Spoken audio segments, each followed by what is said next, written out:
पिंपरी चिंचवडमधील मतदान केंद्रावर गोंधळ आहे। आरोच्या कार समोर महिला उमेदवाराचे पती बसलेले आहेत। मतदार याद्यांमध्ये घोळ आणि बोगस मतदान होत आहे असा आरोप केला जातोय। राहुल चवळकर यांनी हा आरोप केला आहे।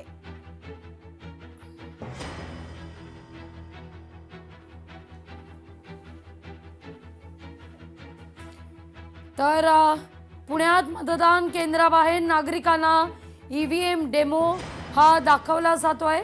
राष्ट्रवादीच्या कार्यकर्त्यांकडून नागरिकांना ईव्हीएम डेमो आहे। ठाकरे सेनेच्या कार्यकर्त्यांकडून हा व्हिडिओ समोर आलेला आहे।